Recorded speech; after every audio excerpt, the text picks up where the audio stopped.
Hello, all. Very good evening. And today we are here to talk about eco anxiety. So it's a very emerging mental health term, and in a lot of journalism related workshops that I've been attending recently, this is a topic that comes up when we talk about climate change. We are also talking about its mental health impact, not just the impact of heat waves on physical health, but also on the mental health, not just the impact of floods in our daily lives, how we navigate through the streets, but also the mental toll we incur while doing that. So we thought it's very important to talk about that. And as a organization, we also feel like giving out some inputs on how to cope with it, because a lot of people I spoke with are finding it, including me and all of us, are finding it difficult on how to cope with such emerging issues. So that's the intention that we are here. And we have two wonderful guests with us, two wonderful experts. One is Cauviya. Cauviya is a psychotherapist with over 6.5 years of experience. She's inclined towards nature, and learning about nature and wildlife has been a major coping mechanism for her, especially as a neurodivergent person. We have Samatha. She's a communications and programs professional based in India. She's currently leading communications and partnerships in Mindworks Lab, an international social change agency that helps people move from a place of powerlessness to one that of agency. So I think this is a very key to our point of discussion as well, like how people feel powerless and how can you retain your agency towards this. So I would like to start with Kavya. This term is very new to us, and a lot of people give different explanations to this. So can you please explain us, help us understand what eco anxiety or climate anxiety is? There is something called eco grief, a lot of terms coming up, so we want to understand from a mental health professional what this means. Yeah, please go Yeah. ahead. Yeah. Hi, Shobana. First of all, thank you for having me in this panel. I'm grateful. This eco anxiety is prevalent these days. I think people are starting to, recognize it nowadays. But to get into the definition of it, the excessive worry they have about where we are heading towards in terms of climate change, in terms of you know all of the things that is happening around us because of industrialization and so many advancements in the technologies, basically the urbanization of the environment. But it is mostly, but only few of the, I from my personal experience, I feel only few people are starting to acknowledge this is happening, and those who actually see the depth of it, they are actually very their mental health is on the toll because they understand the impact this could cause in the future. So eco anxiety is the excessive worry they have about how we are going to face the future while all of these changes are happening around us, mostly in a negative way. Right. Yeah. Thanks for explaining that. So, Sam, Mm. I want to come to you. Mindworks has been studying the impact, especially on the heat sector, right? Like heat impact on people. So, what does your data reveal? And do you see any alarming trends from your data?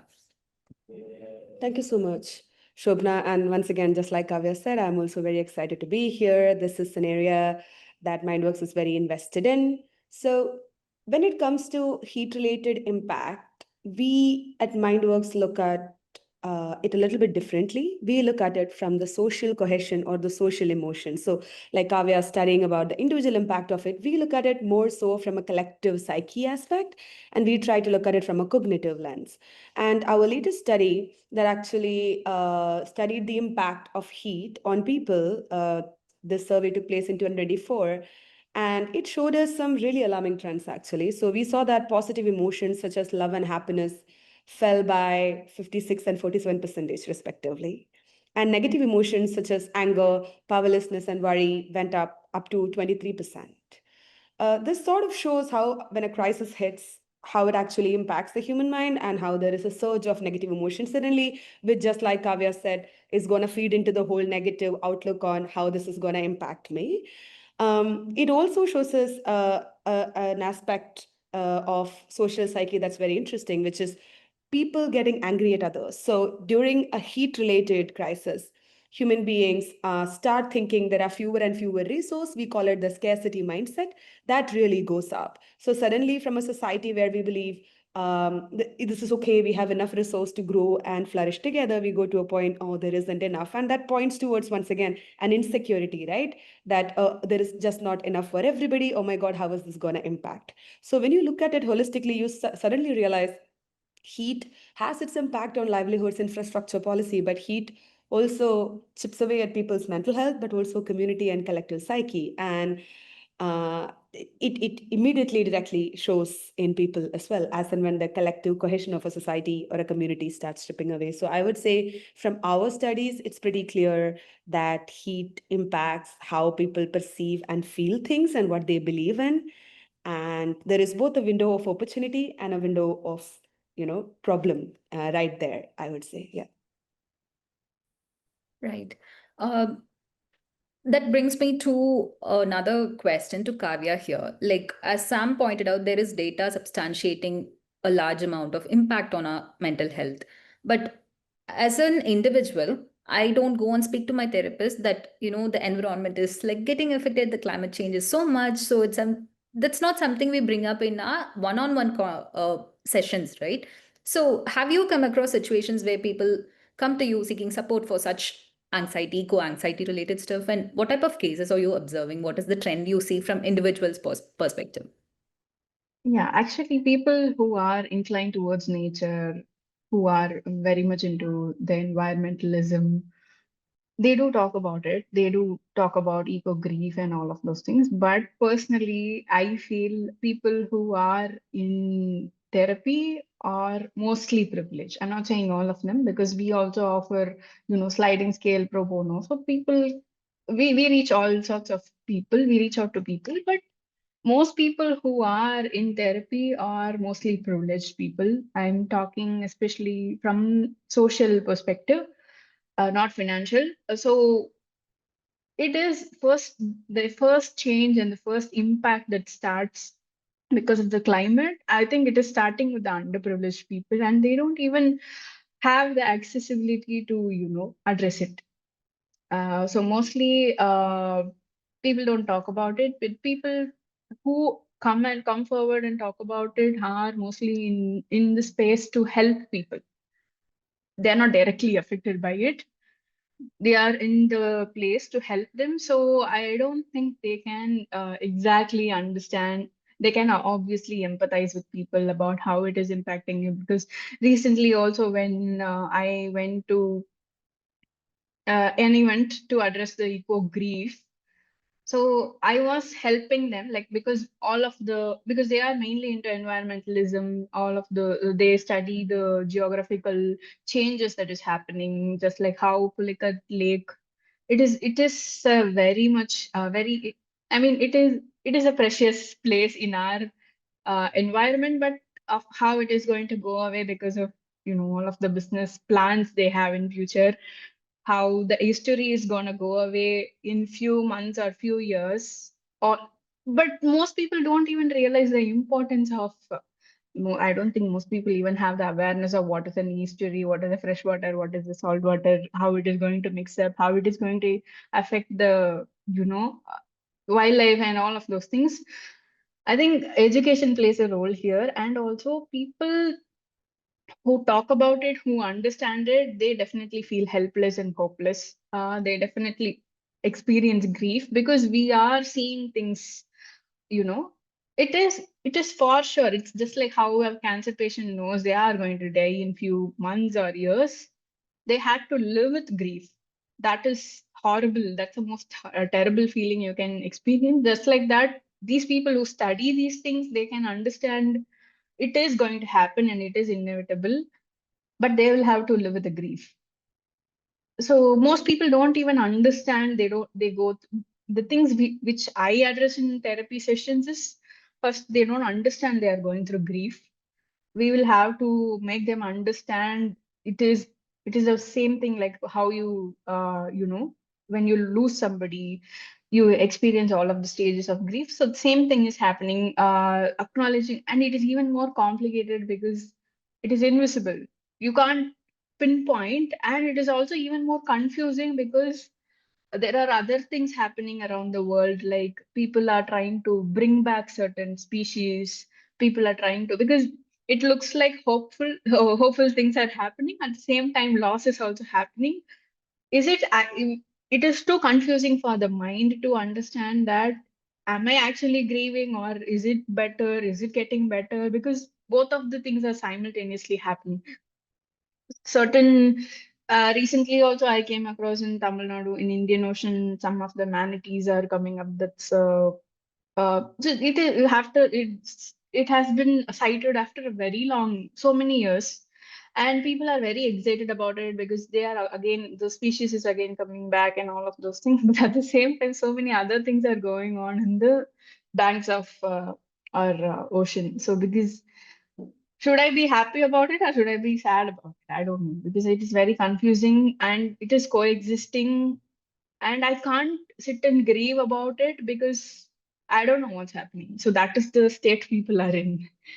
So it is more complicated than, just like how, like if I'm going to appear for an exam and I'm feeling anxious about it. No, it's not like that, because it is the literal grief they are seeing, like loss they are seeing in front of their eyes, and they couldn't do anything about it. That makes them feel hopeless, helpless.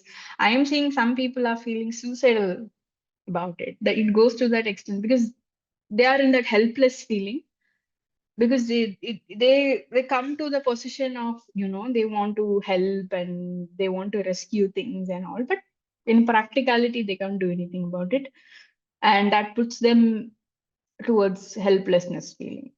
When that helplessness feeling prolongs for a very long time, that becomes suicidal thoughts. Yeah, I have seen a lot of, it is there in very common among Western people, and I am starting to see that even in our place, because probably people are coming forward and talking about it. I think it existed all along, just that I am getting to know about it as people are now talking about it. So it is taking a huge toll on people. But I would say people who have awareness, some people don't have awareness, so they don't know what is actually happening. As Sam said, it comes out as anger because there is change in the environment, and it comes out as anger, and people don't know why they are angry.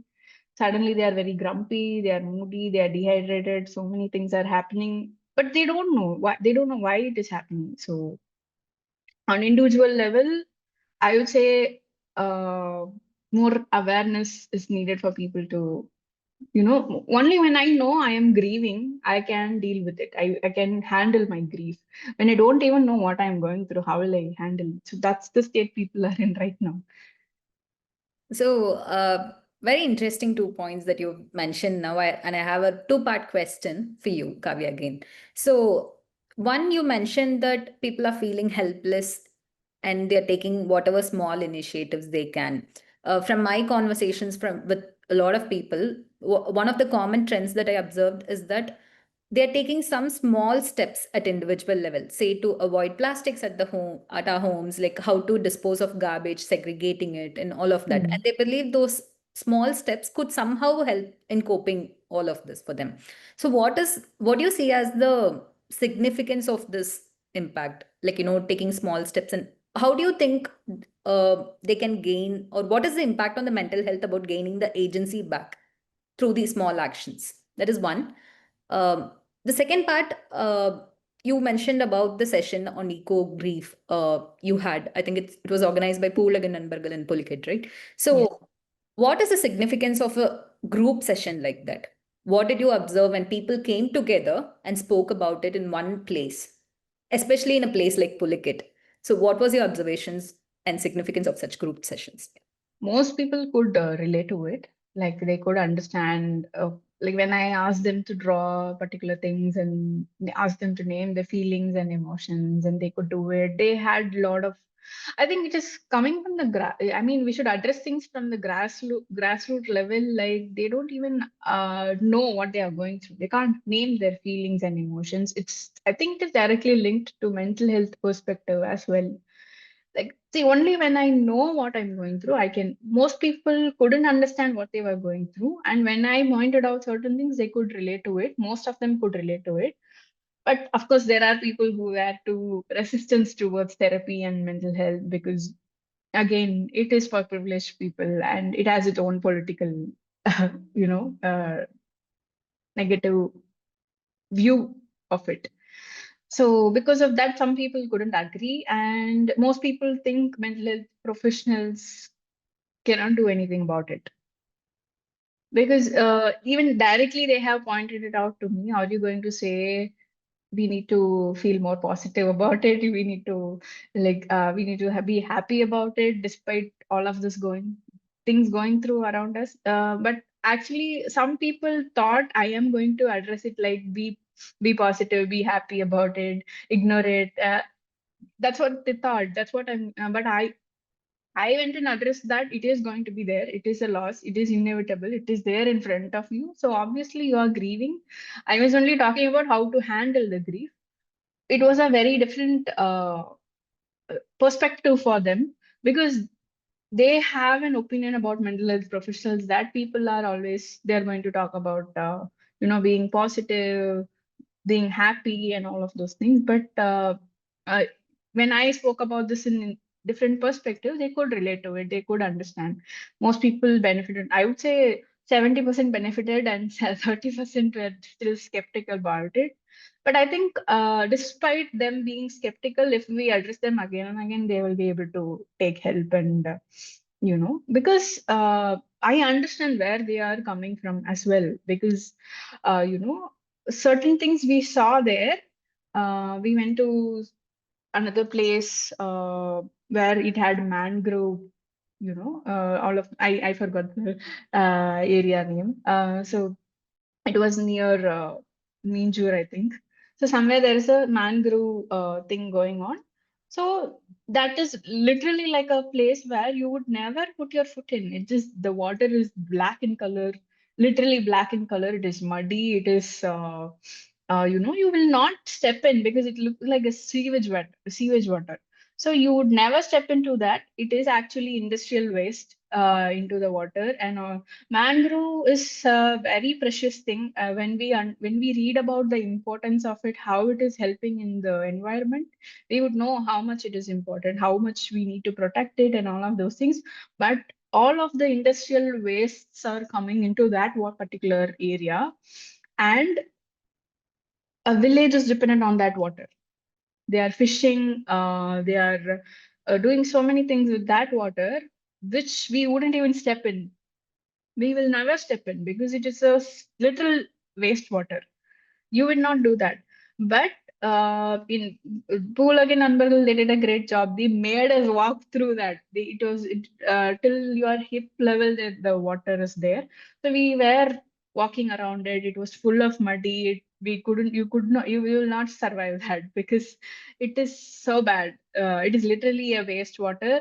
And we stepped into that to understand people. Around 1 lakh people are existing around it. They are all dependent on that particular resource. They are doing fishing. They are getting prawns out of it. They sell it. They buy it. So all of these things are happening. So when people are literally relying on the wastewater. So but they are happy. I think they will experience the repercussions of it like 10 years, 20 years later. I don't know, because of the things going on there. But they are making a living out of it. So when we see those things, obviously we will feel hopeless, helpless about it. We feel bad about our existence because we are living in a very safe place. We are very privileged and all of those things. So when these people are interacting with these types of people on daily basis, obviously they will be helpless and hopeless and angry towards the all of the bureaucratic things happening around us. So I could understand why that anger is there towards them, towards mental health, because they believe it cannot be helped. But I think with this eco grief, we can only manage it. We cannot eradicate it until collectively all of the bigger companies try to decide something and help people. I don't know. They are all. I don't think that's going to happen. But yeah. Yeah. Mm. So, yeah, like Sam, I want to come to you from what Kavya was just speaking about. So there's also a social lens. She was explaining the social lens. It's, I think, if not anything, the whole activity that Kavya just mentioned, it's like it would have helped a lot of people in acknowledging our privileges in the first hand and also seeing a life that we have never experienced. So I'm sorry to interrupt. That privilege also makes us feel guilty for living this life. yeah, true, And very true. So there's a lot of guilt I've also heard from people about seeing all of this, right? So I want to come back to the question of how individuals actually think taking all these small steps could add on to bigger picture. So what do you think about that, Sam? In a social lens, what are your observations on that? Yeah. Wow, Kavya, I was a bit blown away because I think when you start doing things on climate, sometimes we forget the actual other side of it, the vulnerable side of it, the people who live through it, right? Because for us, it's something we look at from a theoretical framework, some like data, but these are actual people getting impacted and seeing this every single day and experiencing it. So it's always a bit of an eye opener. I think, Shobana, from a social lens, uh, individual actions are certainly important, but when you look at it as a whole, there is another missing puzzle piece there, and that is impact, right? So, in today's world, there is an information overload. Pretty much everyone is surrounded by news that is potentially overstimulating. Everything is just sensationalized, and there is a bit of a disconnect when it comes to people engaging with things. So, in a scenario like that, when you are constantly bombarded with negative news, it's also easy to move into a coping mechanism of denial and being like, I don't want to acknowledge it, this is not as big a problem, this is just not necessary. So Mindworks looks at denial in a very different way. So when we think about climate denial, we don't think of it as like a blanket statement that climate change is not real. Of course there are people like that, but there is also other forms of denial. There are people who say that this is not an important enough issue, or there are people who say that technology will solve it, or like, I don't care, like I'm too cool to care about climate change as a whole. So you have all kinds of it, and all of that's a form of denial, which stems from the way you are perceiving and responding to everything else you are seeing, especially in a country like India, where you have problem after problem after problem. It's not like it's never relenting, right? It's pretty much always there. You're constantly sorting through problems and crises in your mind to be like, which is more important to me? So that's a real issue. So, in a scenario like that, when we are expecting people to take action, right? And I'm going to give you an example that, okay, we go up to someone about protecting, say, a Malbroos, just like Kavya said, we're like, hey, can you sign this petition? And they signed the petition, and the petition garners 10,000 signatures. And given whatever circumstances, given the populist regimes or given the policy shifts, you don't necessarily get the change you wanted. The mangroves go away anyway. Next time you go up to them, the same people, and ask them to sign another petition about getting water to the poor impoverished areas, they sign it, doesn't necessarily go anywhere. Similarly, I can give up all the single-use plastic and plastic straws, and I can carry around my little tumbler and metal straw.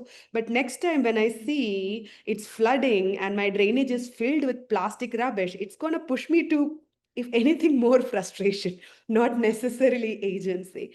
That is the problem in the current scenario. The problem is that individuals can take action, but unless they are able to see the impact it is able to create, that I did something and it resulted in something, it's really hard to feel any kind of agency. So if during a flood or if during a heat wave, if I'm able to put together a little adaptation camp, if I'm able to support my own community and I see my actions yielding something, that's when I'm like, okay, I am not entirely powerless. I can go to a place of agency. And it is that agency that you can then cultivate into a social capital. It's that agency that creates like champions in communities. Without that, we are fighting a losing battle, because there are just so many factors that just controls the climate situation in the country right now. The completely unpredictable weather events, the government, the policies, the heat action plans, the corporate, there is just so many factors determining these things. And it's, as individuals, it's hard for us to control any of it. You will be having the most, the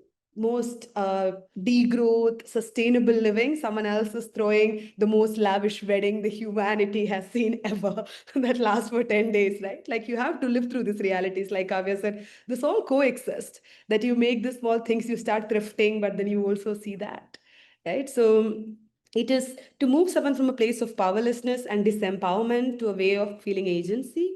you need to show them their actions matter, which is why adaptation is pretty key to it. Like they need to be able to do something about a problem they are facing for them to socially move to a form of powerlessness. So yes, individual actions of course matter.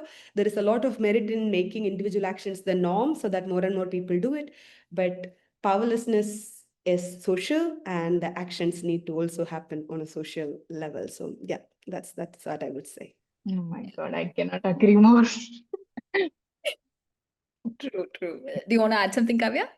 No, I completely agree that it has so many layers to it. We cannot just, me cutting a milk packet like this way or that way. That's not going to make any difference at all. Like, see, as an individual, I'm doing everything, but people who do the most part, like who do the damage, they continue to do it anyway. So it kind of, as she said, it frustrates me so much. Like it, yeah. True, true. Sam, I want you to come in again and speak a little about community initiatives. You have mentioned in our personal conversation about Delhi and Kochi, like how communities have come together to address these. So, can you shed some light on that, and maybe it'll help people to pick up even people in Chennai who are working towards it. So, it'll be a good example if you could share those things. Of course, yeah, yeah. I think the best, some of the days when you lose hope is the best thing to do is to look at some of these community initiatives and be like, okay, wow, okay, people are doing it, they are able to do it, and there is change being made, right? So yeah, I'm more than happy to share some of the stories. So in Delhi, some of the community initiatives that we have seen, there is a project called Delhi Rising, and Delhi Rising basically comes together communities to address the impact of heat through care and courage. That's sort of their underline. So they have this mudkas, these earthen pots that they use, and they have set up in various streets and corners, and they give away waters to gig workers, right? Like informal workers who cannot afford to take a break or go into a cooling center and things like that. They're also trying to set up with like rest spaces with vendors and things like that. So the whole idea is that the community will extend itself with care so that there is some kind of respite from heat, right? So yes, we need policy work happening, we need campaigning towards everything else, but also communities coming together as a collective to extend that care, because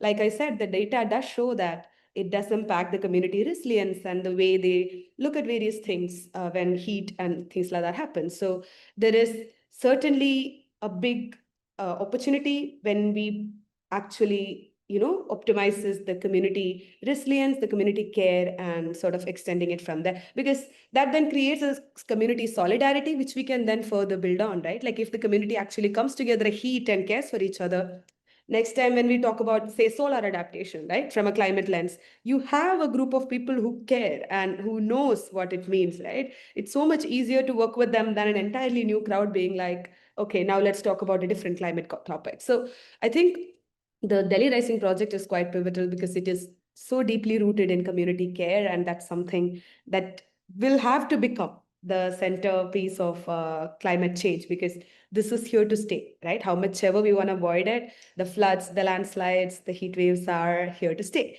So we need to figure out ways and systems in which we can function, and most of it will have to be through communities. We need to co-create solutions with communities. The Kochi projects that I've done are also quite interesting. There are a few. There is a group called Equinoct who is using the people who live in the outskirts of Kochi to sort of crowdsource data on how waterlogging happens, because Chenganur and those areas are extremely flash flood prone and it impacts their agriculture so much. They have onboarded this like localites who would feed in data, and I think they have offline and online modes both, but they gather data like how high the water was, when did it come, etc. Now they have like a multi-year dashboard that shows waterlogging looks like from like the most authentic format, like probably the best sort of data you can have, because this is coming from farmers who are in the fields when the flooding is happening, right? So that is once again is an excellent example of how to use communities for solutions, because that's community providing what they can within their capacity, but eventually it's informing policy making. It's being taken to the disaster management units and the district collectors where they see the data and are able to make informed decision. And then suddenly the community member feels like, oh, what I did had a difference in the whole thing. That is your little pathway to turn them into someone who cares, someone who wants to do more and more and more. There is also this other phenomenal story of this mobile theater group by a group of women and a bunch of other people in the outskirts of Kochi, where they did a whole play in water. The play is taking place literally on waters in a boat, because they are surrounded by water everywhere wherever they live, and waterlogging and salinated water is a big problem for them. And the play is about their lives and how much they struggle through it. And it's the most authentic expression of their problems, because these are women who have lost their crops and their livelihoods because of salinated water, and have been knocking on doors to get a little divider that separates them and the canal for a long, long time. And they have done it. Now they have played the play in front of government officials. They have gotten their little wall, and now they are thinking about what more stories can they say. That's where the power really is. The power is in communities realizing that their actions can create a difference, and them doing more and more of it. So we can always have this wonderful individual stories, but what we also need is more and more communities to come up and take it, because it's easy to go into despair during climate crisis. Like I said, like, do you want me to think positively when I have to live through this? It's a very, very valid question, and it's very easy for people to go into that space. So how can we really tap into the capital, social capital, and bring together people who are willing to do things, but also show them that, hey, your actions matter?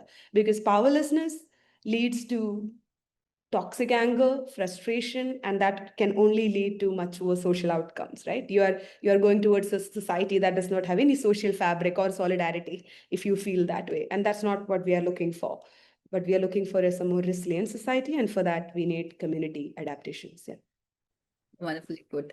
So, Kavya, again to you. So, as Sam said, like some sort of community coping mechanism is what I can understand from what she's saying, right? So, be it at individual level or at community level, can you help us with some of the coping mechanisms?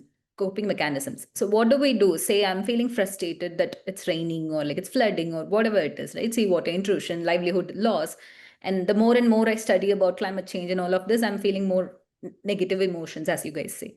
So, what do I do? How do we cope? No, actually, as Sam said, when they are starting to take actions in the community level, I think that will help them reduce those negative feelings. They would have that sense of I don't know, control, that there is some sense of certainty, maybe like, there is something is going to happen in a positive way, or something we can do about it, something we can manage. Like they can manage through some kind of aid they have. So when they have that, I don't think they will go into the frustration. Only when we don't take action, it leads to negative.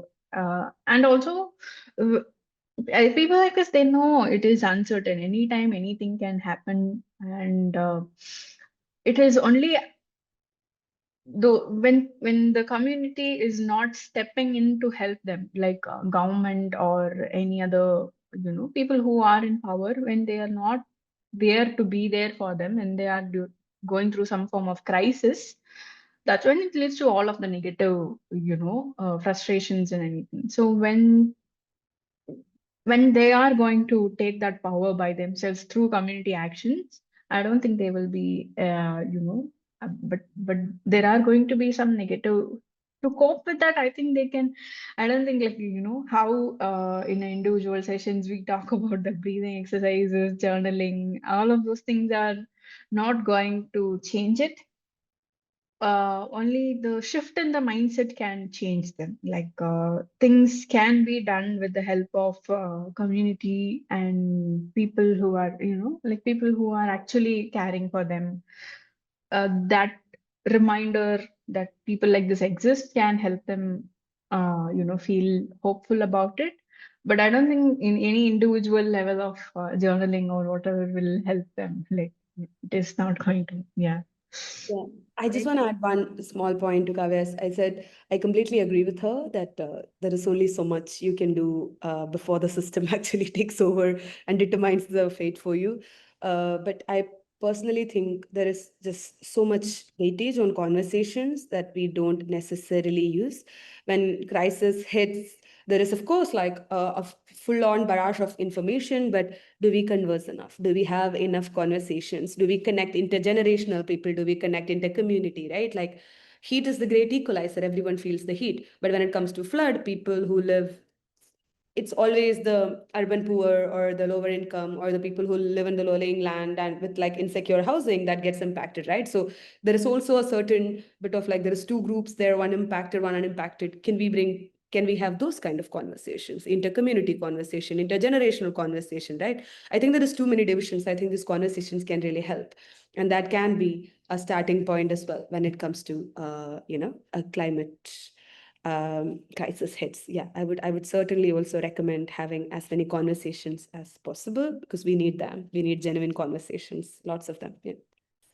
What do you guys do when you are frustrated about climate anxiety or anxiety at personal level? Like, we'll share one personal coping mechanism that each of us have. So, what?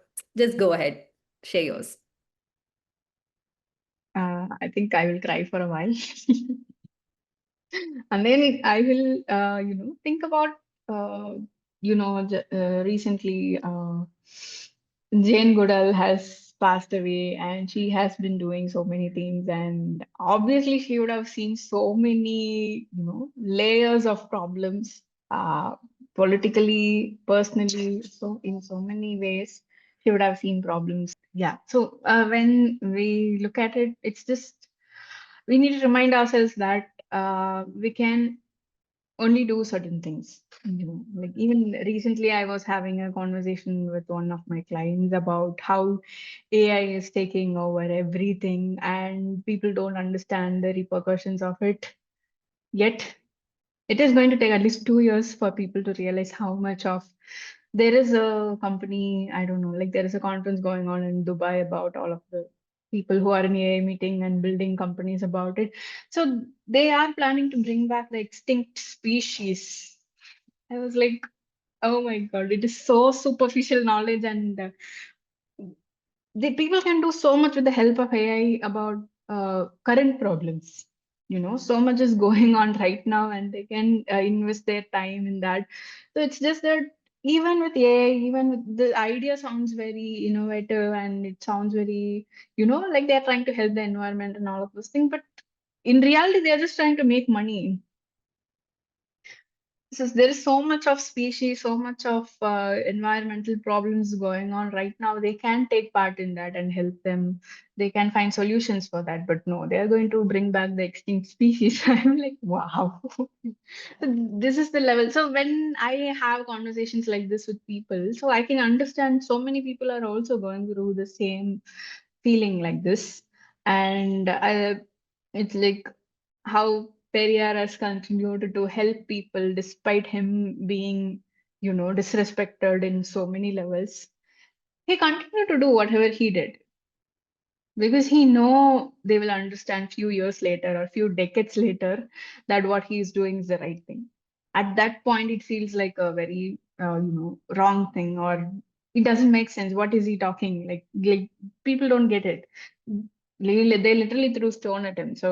But he didn't stop. He continued to do it. So I look at these people and think maybe we should continue to do what? Talk about things as much as possible, despite not seeing the result immediately.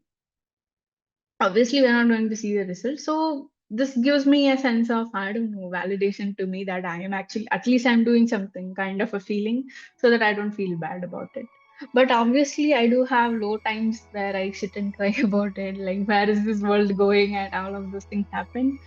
But after a good cry, I come back. Yeah. Go on, Sam. Yeah.